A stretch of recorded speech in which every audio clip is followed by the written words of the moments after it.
Bener. Mabuk. Bismillahirrahmanirrahim. Assalamualaikum warahmatullahi wabarakatuh. Waalaikumsalam warahmatullahi wabarakatuh. Ya, baik.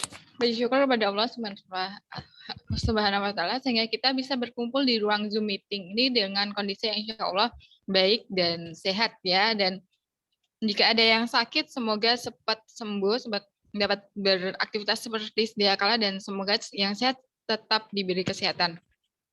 Karena ini juga di tengah pandemi COVID-19, jadi kita harus banyak-banyak menjaga diri gitu ya. Nah, pada kesempatan kali ini saya mengucapkan terima kasih atas kehadiran dari peserta, kemudian dari Ibu Ketua Rumah Gender, yaitu Bu Afni Hafsah, dan kemudian hadirin semua, dan juga narasumber kali ini yang sungguh bagus, sungguh seperti itu. Nah, pada kesempatan kali ini riset yang akan diberikan cukup unik, cukup menarik, karena riset kali ini membahas tentang dunia yang modern dan pesantren, karena ini adalah tentang seperti di flyer, yaitu dunia modeling dan kepesantrenan. Nah, ini masuk di rumah gender, penelitian rumah gender, dan ini merupakan hasil penelitian skripsinya Mbak Isna. Baik, selanjutnya saya akan membacakan CV singkat. Mbak Isna ini adalah Mbak Isna Dwi Mbak Isna Dwi Kurniawati Essos ini merupakan alumni Usluddin dan Fakultas Usluddin dan Pemikiran Islam angkatan 2017 dan baru wisuda bulan Februari kemarin. Kemudian untuk saat ini Mbak Isna masih aktif di berbagai kegiatan, berbagai organisasi seperti Rumah Gender seperti itu. Lalu seperti itu singkatnya, dan untuk selanjutnya waktu dan tempat saya persilahkan untuk Mbak Isna menyampaikan hasil penelitiannya. Seperti itu. Silakan Mbak Isna. Baik, terima kasih Mbak Hanifah. Sebelumnya jelas ya suara saya? Iya, jelas. Baik, Assalamualaikum warahmatullahi wabarakatuh. Alhamdulillahirabbil alamin wa bihi nasta'inu ala umuri dunya waddin wassalatu wassalamu ala asrafil anbiya'i wal mursalin sayyidina wa maulana Muhammadin wa ala alihi washabihi wasallim ajma'in, amma ba'd. Terima kasih saya ucapkan kepada moderator Mbak Hanifah, kepada Ketua Rumah Gender FUPI, Bu Afni, kepada Dekan Fakultas Usuluddin dan Pemikiran Islam, Ibu Inayah Rahmania, dan seluruh teman-teman yang sudah meluangkan waktunya untuk mengikuti diseminasi seminar penelitian, hasil penelitian saya pada hari ini. Jadi sebenarnya penelitian yang berjudul Santriwati, Dunia Modeling dan Negosiasi Identitas Kepesantrenan, awal mulanya berangkat dari kegelisahan saya pribadi, di mana sebenarnya saya juga terlibat dalam proses itu. Jadi dulu waktu saya semester 1 sampai semester 4 ya, itu pernah sedikit aktif di dunia permodelan. Kemudian dari situ karena banyak teman-teman ya yang tidak mengetahui bahwa sebelumnya saya pernah tinggal di pondok pesantren, dan kemudian mengetahui kalau saya ketika kuliah menjadi model, maka di situ saya mulai mendapatkan beberapa komentar yang kontra ya. Kok santri menjadi model gitu, kok berlenggak-lenggok di atas catwalk sih, bukannya itu hukumnya tidak diperbolehkan ya gitu. Jadi profesi model ini ketika dilakukan oleh santriwati itu masih dipandang sebagai hal yang kurang sopan, kurang etis, dan tidak sesuai dengan budaya pesantren yang ada gitu. Dan di sini saya tekankan lagi bahwa saya memang penelitian ini penelitian yang terlahir di ranah sosiologi, bukan penelitian yang terlahir di ranah syariah ya. Sehingga dalam skripsi saya ini tidak sama sekali menghukumi, memberikan justifikasi apakah perilaku permodelan yang dilakukan oleh santriwati ini merupakan benar atau salah, sudah sesuai norma atau tidak, bagaimana pandangan agama. Jadi dalam penelitian saya tidak sama sekali membahas itu. Jadi fokus yang dibahas dalam penelitian saya adalah bagaimana ketika santriwati yang menjadi model itu, ketika mereka mendapatkan problem identitas, mereka bisa bernegosiasi melalui nilai-nilai yang dulunya mereka punya untuk kemudian disesuaikan dengan kultur permodelan yang sedang mereka tekuni. Jadi secara singkatnya memang pondok pesantren itu merupakan lembaga pendidikan yang kebanyakan menganut sistem pendidikan tertutup. Dalam artian di situ antara putra dan putri, antara santri putra dan santri putri, itu untuk slide PPT selanjutnya, Mbak Hanifah. Ya. Di mana memang santri putra dan santri putri itu pasti akan diberikan batasan untuk berinteraksi. Bahkan porsi untuk berinteraksi ya antara santri putra dan santri putri itu pun berbeda. Jika kita melihat kepada realitas pondok pesantren saat ini, santri putra itu akan cenderung lebih mudah atau lebih leluasa mendapatkan akses dunia luar. Berbeda dengan santri putri yang memang harus diakui lebih ketat aksesnya untuk berinteraksi dengan dunia luar. Nah, namun pada saat perkembangannya pesantren hari ini dengan pesantren mungkin era 70-an atau 80-an itu sudah memiliki perbedaan dalam pengabdopsian sistem kurikulum pesantren. Jadi pada era-era awal pendirian pesantren itu mungkin hanya berfokuskan kepada kitab-kitab kuning, hanya kepada kajian-kajian keagamaan saja. Namun kemudian seiring berjalannya waktu pesantren mulai mengadopsi kurikulum modern ya dengan memasukkan pelajaran-pelajaran umum, bahkan kurikulum-kurikulum modern seperti mungkin tata boga, tata busana, atau elektro itu mulai dipelajari juga oleh kaum-kaum santri. Nah, salah satu fenomena yang banyak kita jumpa ya, atau mungkin hampir ada di setiap pondok pesantren ya pada saat ini adalah pemilihan tentang putri pesantren atau Miss pesantren. Jadi kegiatan ini tuh biasanya dilakukan ketika hari-hari besar Islam ya, seperti PHBI, peringatan Hari Besar Islam, atau bisa juga dilakukan dalam rangka perlombaan-perlombaan event-event lainnya. Jadi seperti pentas Miss Indonesianya pesantren gitu loh. Jadi nanti yang dinilai biasanya itu kecantikannya, dari busananya, kemudian dari keindahan dia membawakan gaunnya, dan dari kecerdasan dia atau ketepatan dia dalam menjawab pertanyaan. Nah, sebenarnya budaya pemilihan model seperti ini ya, itu kan seperti Miss Universe atau Miss Internasional yang memang berasal dari budaya barat ya. Maaf di sini saya menggunakan diksi barat dan timur ya. Budaya-budaya barat yang memang sudah memasuki lini-lini keagamaan termasuk lini-lini pesantren.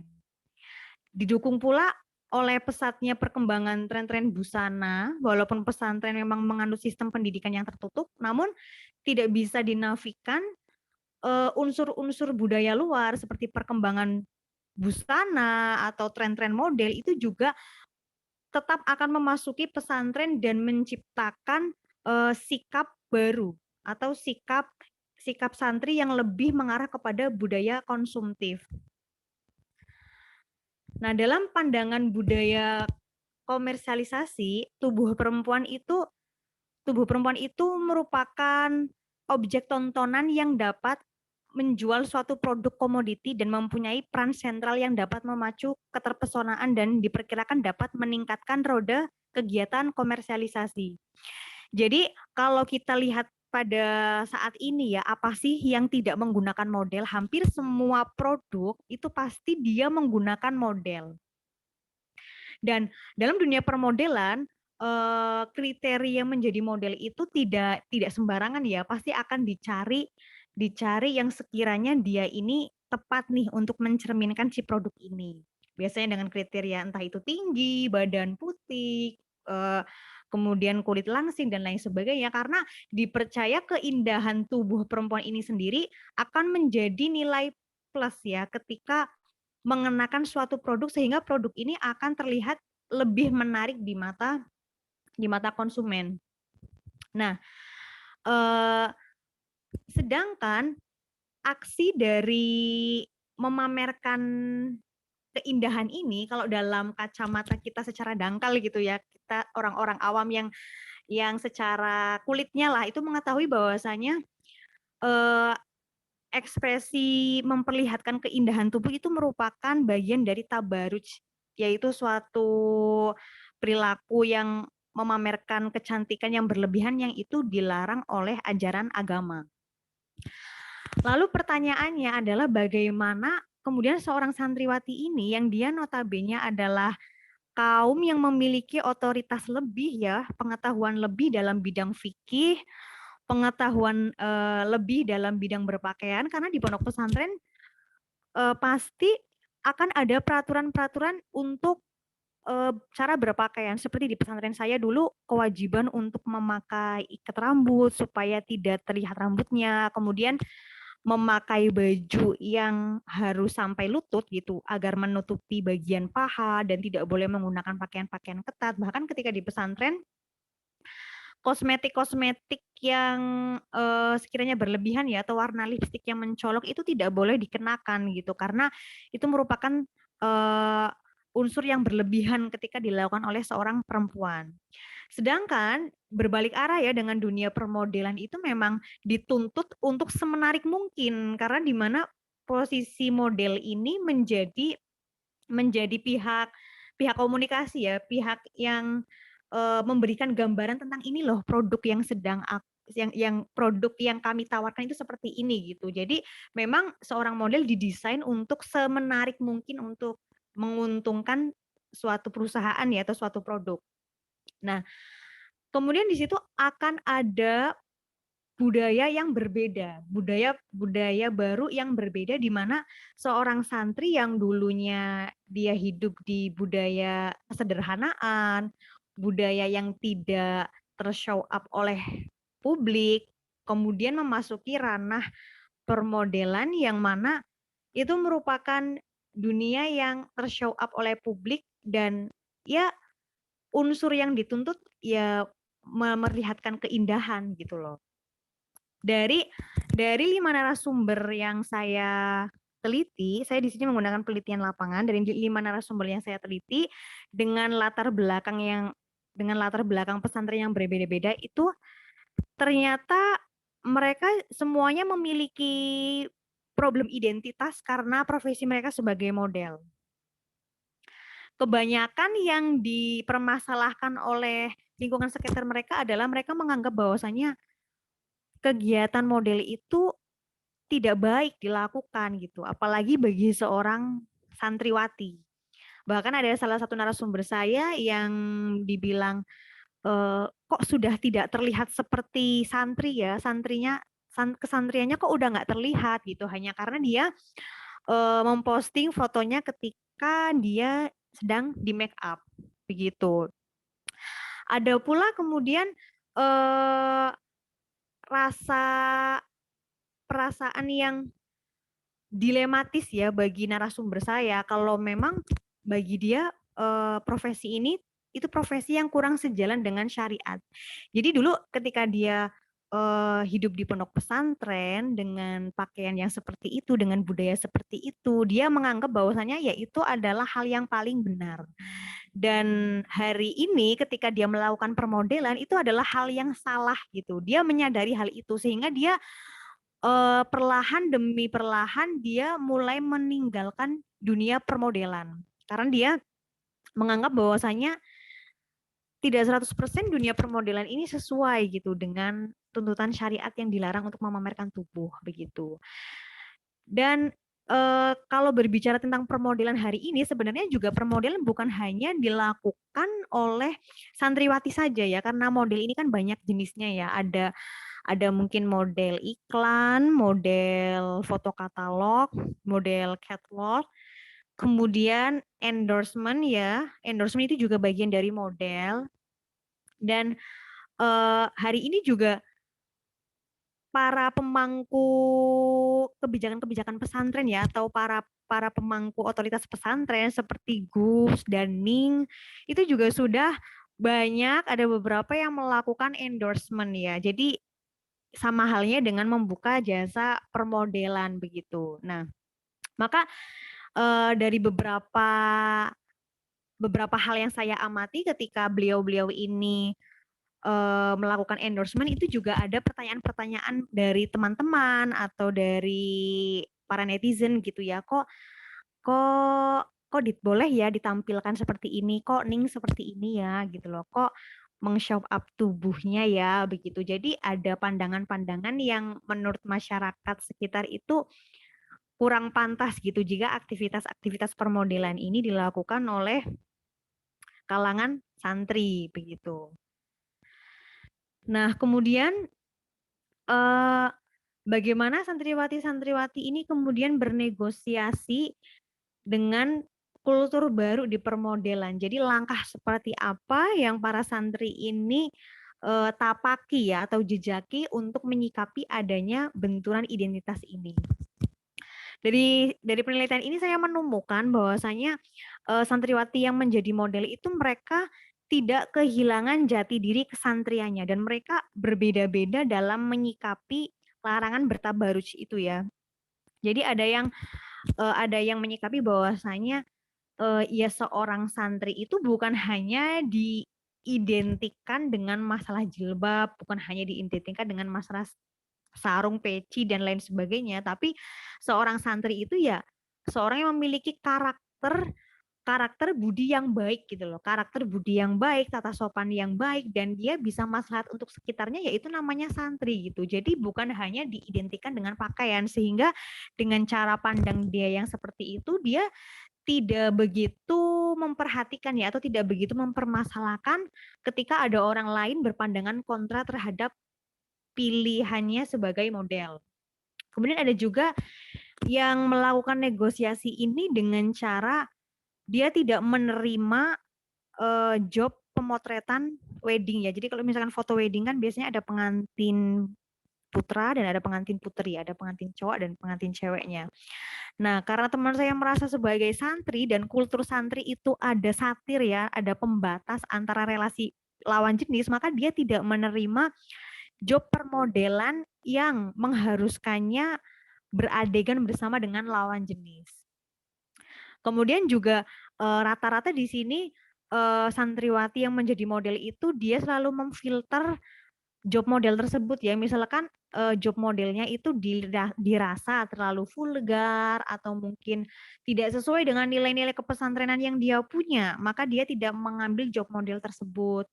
Dan ketika pemotretan pun santriwati yang menjadi model ini dia berusaha untuk menciptakan angel gambar yang tidak menonjolkan bagian tubuh. Misalkan dari narasumber saya contohkan, dia berpose miring, kemudian dia menutupi bagian dadanya dengan kain lagi gitu. Jadi dari upaya-upaya itu kemudian mereka mempertahankan bahwasanya mereka masih menjadi santri gitu. Menjadi santri dan identitas santri itu tidak hilang dari diri mereka masing-masing. Gitu. Mungkin sekian dulu Mbak Hanifah. Ya, baik, terima kasih. Dan di sini ada atas maparannya Mbak Isna yang bagus banget tadi ya tentang pesantren dan ini kehadiran Bu Inaya selaku Dekan Kopi. Terima kasih Bu Inaya. Iya Mbak, mantap. Sorry tadi ngajar. Mantap saya dengerin. Sip. Go ahead. Iya, Bu. Okay. Ya, untuk selanjutnya kita masuk di sesi tanya jawab. Mungkin ada yang ingin bertanya.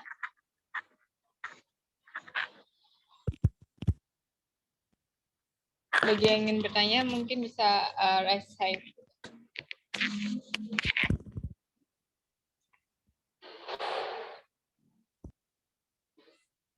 Iya, mungkin saya baik. boleh bertanya ya Mbak Hanifah karena terlambat, biar bisa secara singkat mungkin dijelaskan Mbak Isna ya Mbak.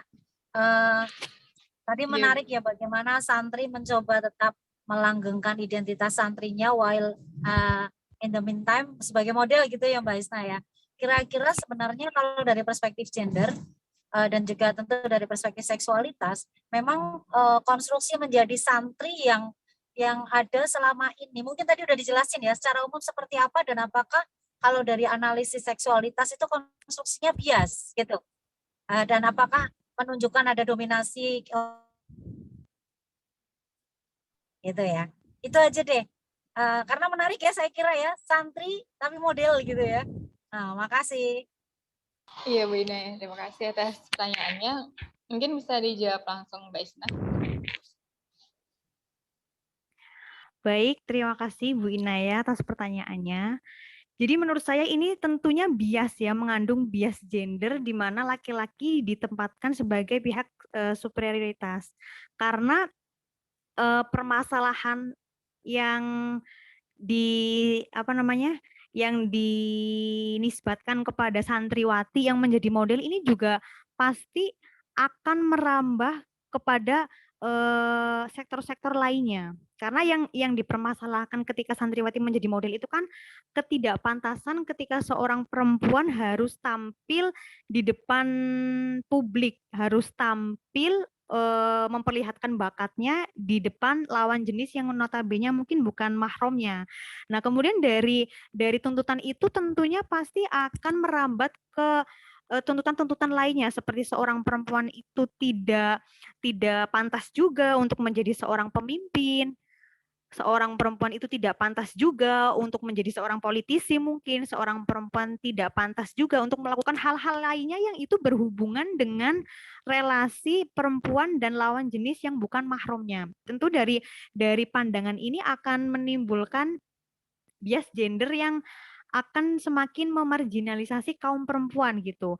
Jangan sampai kemudian bakat yang dimiliki oleh santriwati ini yang menurut saya positif ya, itu kemudian menjadi terhalang hanya karena konstruk bahwasanya seorang perempuan itu tidak pantas untuk meng-show up dirinya di depan publik seperti itu.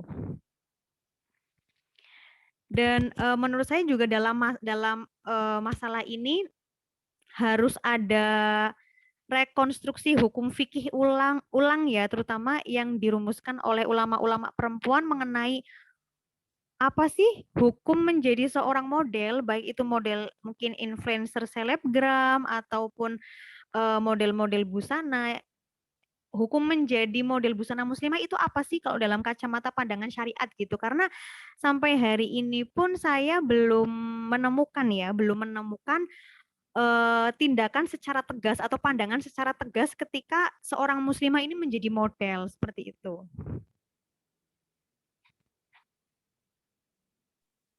Mbak Hanifah, boleh ini ya, mungkin feedback ya sedikit ya, boleh. Sambil menunggu kalau yang lain ada pertanyaan lagi, boleh masuk. Halo Mbak Hanifah. Oh Mbak Hanifahnya Iya, kayaknya dari mana ya. Jadi mungkin gini Mbak, saya sambil nunggu Mbak Hanifah. Oh itu udah. Mbak Isna, saya kira nanti untuk ditulis menjadi tesis bagus ya untuk dipertajam. Yang mungkin perlu dipertanyakan digali lebih dalam. Jangan-jangan konstruksi tentang modeling itu sendiri bias gitu loh. Bahwa jadi bisa ditanya orang yang jadi IO modeling mungkin misalnya ya, atau penyelenggaranya, mengapa kok harus ada modeling gitu loh, dan mengapa kok harus yang jadi model kok yang bodinya aduhai gitu misalnya, dan mengapa harus kalau perempuan yang tubuhnya dengan konstruk tertentu, kalau laki-laki juga dengan konstruk tertentu. Jadi saya kira jadi imbang ya, jadi bukan kita ingin menggugat mengapa santri kalau jadi modeling kok di label itu, tapi juga modeling itu sendiri substantially secara fundamental itu jangan-jangan juga lahir dari persepsi yang bias gitu loh. Dari konstruksi seksual yang menempatkan perempuan sebagai objek sehingga ada modeling. Jangan-jangan seperti itu, kalau dugaan saya iya. Karena harus diteliti ya sebagai peneliti.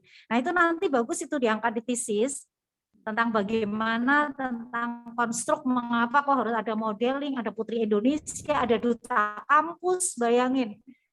kampus aja kenapa harus tubuh gitu loh, bukan kemudian Itu lebih konstruk, ke Bu. identitas kampusnya. Nah, saya kira itu. Ya, gitu Mbak Nurhadimah. Menarik banget, serius.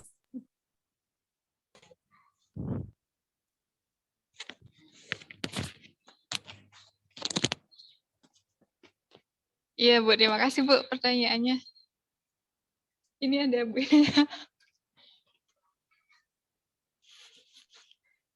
Iya.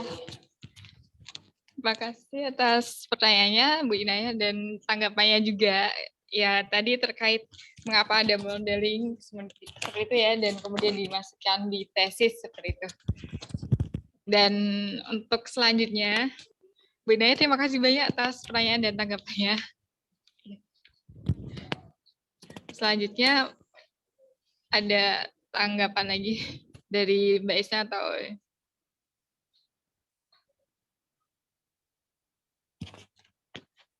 ya baik. Kalau tidak ada ini ada yang chat pribadi mungkin ya ada.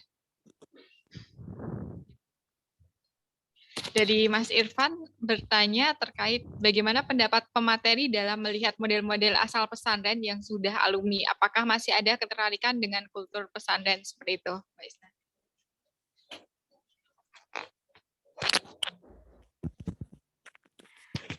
Baik, terima kasih Mas Irfan atas pertanyaannya. Tadi pertanyaannya apakah masih memiliki keterkaitan dengan kultur pesantren gitu ya Mbak Hanifah? Iya.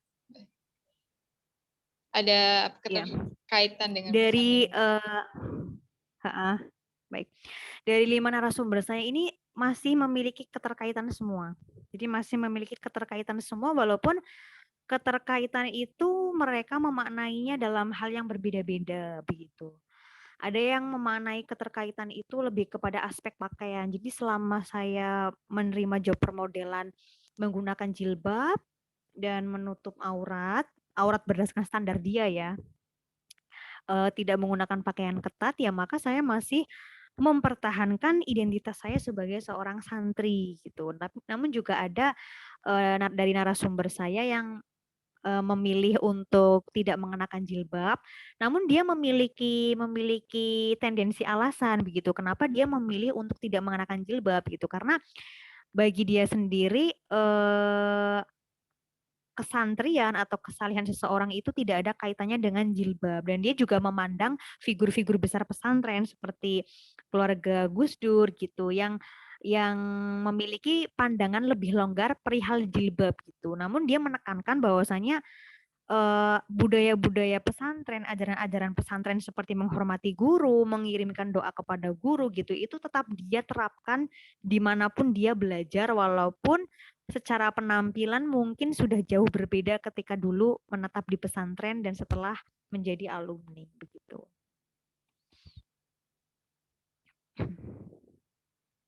Iya, baik. Terima kasih Mbak Isna jawabannya.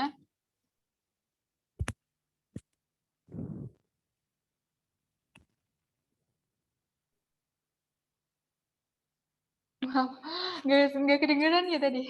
Baik, jadi terima kasih Mbak Isna. Jadi tadi itu kan ada terkait antara pesantren dan kemudian menyesuaikan dengan kehidupan pesantren walaupun tadi ada yang tidak menggunakan jilbab juga ya, seperti itu. Nah, selanjutnya ada dari teman-teman semua dari yang hadir di sini apakah ada pertanyaan lagi gitu?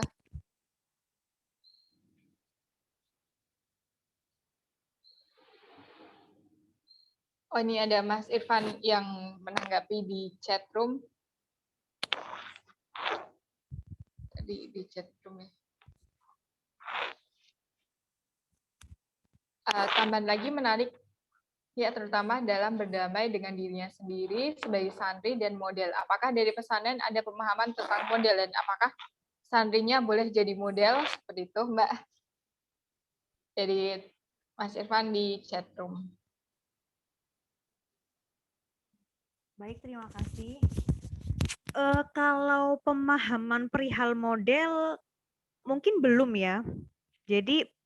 Jadi belum ada pemahaman secara pasti begitu bagaimana hukum menjadi model bagi santri-santri ya. wabil khusus bagi seorang muslimah. Namun kemudian agak sedikit paradoks juga sih dan membingungkan begitu ketika memang santriwati diajarkan untuk tidak berlebihan, untuk tidak berlebihan dalam menggunakan make up gitu, tidak berlebihan dalam berpakaian dan dibatasi relasinya dengan lawan jenis gitu. Namun di sisi lain ada juga gitu perlombaan di pondok pesantren putri, perlombaan fashion show gitu atau perlombaan pemilihan putri pesantren begitu yang mana notabene itu juga bagian dari memperlihatkan keindahan begitu kan. Jadi ini menurut saya agak belum terjawab juga gitu. Wilayah kosong yang kita sama-sama belum mengetahui kepastiannya bagaimana gitu. Apakah memang pesantren sepakat bahwasanya sosok santriwati ya memang harus seperti itu, harus mampu menjaga tubuhnya gitu, atau mungkin sudah mulai bergeser bahwasanya ya santriwati boleh gitu untuk melakukan hal-hal demikian dalam artian hal-hal yang berbau permodelan seperti itu, Mbak. Ya baik, terima kasih atas tanggapannya dari Mbak Isna. Dan selanjutnya masih ada banyak waktu nih, sekitar 30 menit lagi ya. Lalu apakah masih ada yang ingin bertanya? Tadi kan Atau mungkin terkait, memberikan masukan. iya. Hmm. Terima kasih. Jadi tadi kalau saya masukkan karena ini kan dunia modeling dan pesantren. Gitu. Sebenarnya karena juga sekarang kan juga mulai era modern, pesantren modern seperti di Krap ya, itu di Pondok Pesantren Darussalam. Jadi antara gabungan antara pondok pesantren yang modern dan tradisional itu kan menjadi bergabung dan mungkin juga di Ulul Albab, kalau di Ulul Albab kurang tahu juga karena lebih mbaknya mungkin seperti itu juga. Itu juga ada dunia modeling tapi khusus untuk putri atau ya kalau saya pengalaman itu kan ada khusus untuk putri gitu ya Mbak, seperti itu. Apakah di pesantren lain juga iya, karena perkembangan pesantren sekarang tidak seutuhnya bisa ada yang tradisional, pertama yang udah ada mahasiswanya seperti itu Mbak. Dari saya seperti itu tambahannya. Terima kasih. Oke, baik. Menarik ya Mbak Hanifah. Ini juga berkenaan dengan salah satu narasumber saya yang berasal dari pondok pesantren modern. Pondok pesantren modern yang memang di pondok pesantren tersebut ada ekstrakurikuler ya atau mata pelajaran keputrian nisaiyah gitu kalau dia menyebutnya. Dan di pondok pesantren tersebut juga mengadakan pemilihan model setiap tahunnya gitu. Jadi ada open recruitment untuk model pesantren itu setiap tahunnya begitu. Nah, kemudian kebetulan narasumber saya ini juga merupakan salah satu model yang terpilih di pesantrennya pada saat itu dan tetap melakukan menekuni dunia model pada saat ini gitu. Dia beranggapan bahwasanya permodelan ini ya memang sudah sesuai dengan budaya pesantren yang dia pernah alami gitu. Jadi dulu dia ketika berada di pondok pesantren modern, dia diajarkan bagaimana seorang perempuan itu harus berjalan tegak, seorang perempuan itu harus memiliki pandangan lurus, seorang perempuan itu ya yang nggak boleh apa ya kalau bahasa Jawanya itu nggak boleh kelemar-kelemar gitu, harus stand up pokoknya seorang perempuan. Nah dia merasa bahwasanya nilai-nilai dulu yang dia terima ketika pelajaran nisaiyah itu sama seperti nilai-nilai yang ada di permodelan, di mana seorang model itu dituntut untuk berdiri tegas dan memiliki pandangan yang lurus gitu, nggak kelemar-kelemar gitu, sehingga dia tidak merasakan ada persinggungan budaya yang signifikan berbeda ketika menjadi model di dalam pondok dan ketika menjadi model setelah menjadi alumni gitu, karena merasa bahwasanya apa yang diajarkan di pesantren ya memang sudah sesuai dengan apa yang ada di dunia permodelan gitu. Iya, Mbak Isna, terima kasih atas jawabannya. Jadi karena mungkin kalau misalnya tidak ada pertanyaan lagi, sebentar, ini apakah ada pertanyaan lagi? Oke, mungkin saya bisa masuk ya, Mbak Iya. Hanifah. Iya, Bu. Oke, terima kasih. Saya sangat senang ya karena penelitian Isna ini memang sangat baik ya. Penulisannya juga bagus karena waktu itu saya jadi pengujinya ya Mbak Isna. Dan memang sudah dijanjikan untuk menjadi buku akhirnya, tapi nggak tahu progresnya seperti apa. Mungkin saya akan masuk begini, mengenai ketubuhan. Fenomena modeling di pesantren itu kemudian bukan hanya menjadi komoditi di kaum perempuan saja, tapi di kaum laki-laki. Biasanya masalah sound system ini perempuan-perempuan awam gitu ya, padahal untuk jalan di catwalk itu kan membutuhkan sound system. Nah, cowok yang kemudian masuk sebagai orang yang ngurusin sound systemnya itu akan dipandang wah banget gitu ya, beruntung sekali gitu. Ini masalah ketubuhan, bagaimana ketubuhan masuk dari Bu Inayah tadi ya, mengenai ketubuhan modeling itu sendiri. Karena Mbak Isna di sini hanya melihat santriwati gitu ya, akan lebih komprehensif ketika kita juga perlu untuk masuk ke ranah laki-lakinya juga.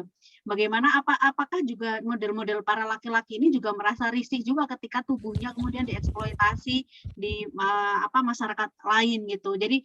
Jadi ini apa namanya ya, konstruksi yang dibangun atas dunia entertain dalam kategori model itu kemudian bukan hanya menjadi keresahan perempuan saja yang tubuhnya sudah bertahun-tahun lamanya dikomodifikasi dan dieksploitasi melalui permodelan, apakah juga laki-laki juga mengalami hal yang sama?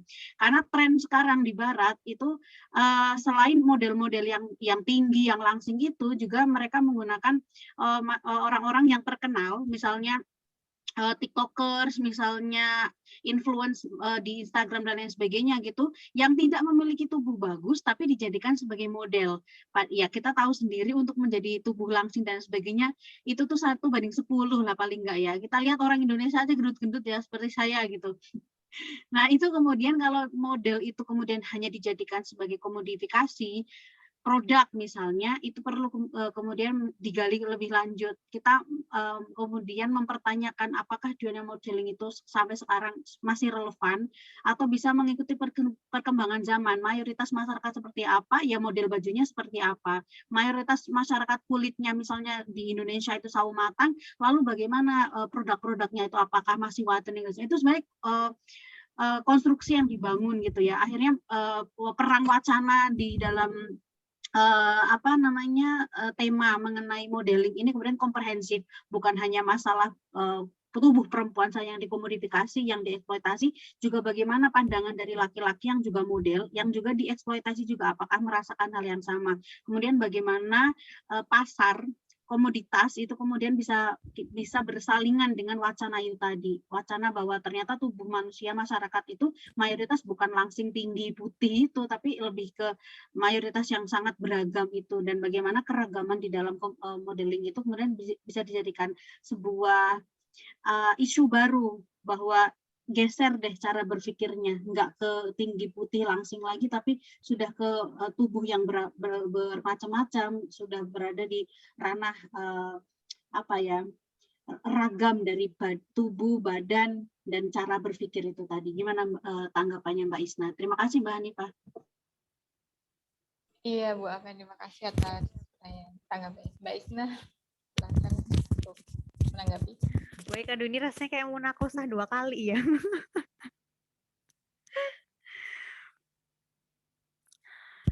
Baik, menarik sekali ya Bu Afni. Jadi memang selama ini kalau kita berbicara tentang pengeksploitasian tubuh itu selalu mengarah kepada perempuan gitu. Tapi ternyata juga tidak bisa dinafikan kalau laki-laki pun sebenarnya juga mengalami eksploitasi gitu, terlebih dalam hal permodelan gitu.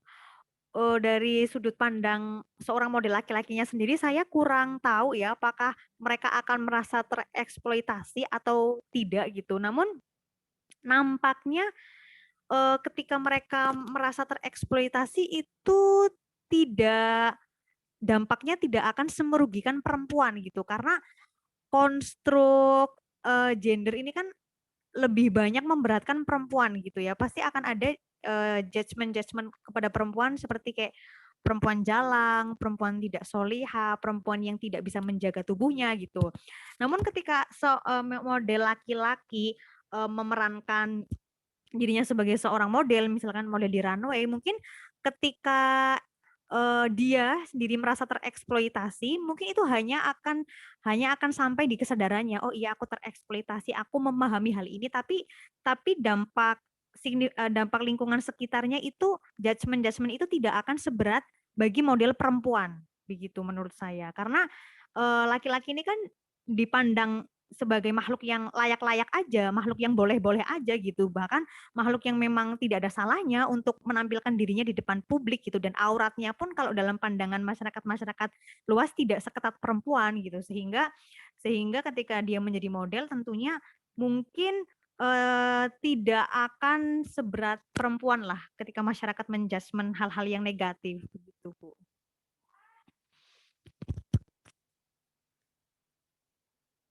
Ya, terima kasih Mbak Isna atas tanggapannya gitu. Dan ini masih ada sekitar 18 menit, malah ada suara-suara seperti itu. Ya. Apakah ada pertanyaan lagi karena masih ada sekitar 18 menit dan ya. Kalau tidak ada mungkin bisa close statement, dan terima kasih juga atas pertanyaan dan tanggapannya dari hadirin semua, dari Bu Dekan, Bu Afen, dan Mas Irfan Renaldi ya tadi. Ya. Dan kesimpulannya yang dapat saya ambil dari diskusi diseminasi penelitian ini adalah bahwa pesantren sekarang ada pesantren menjadi banyak yang tradisional dan modern, dan sehingga itu mempengaruhi pada dunia modeling dan pesantren tersebut. Yang bergerak di dunia modeling pun dapat menyesuaikan dengan keadaan di dunia pesantren tersebut. Jadi tidak begitu mengumbar yang tidak seharusnya, tidak melakukan hal yang tidak sepantasnya dilakukan ketika di pesantren seperti itu.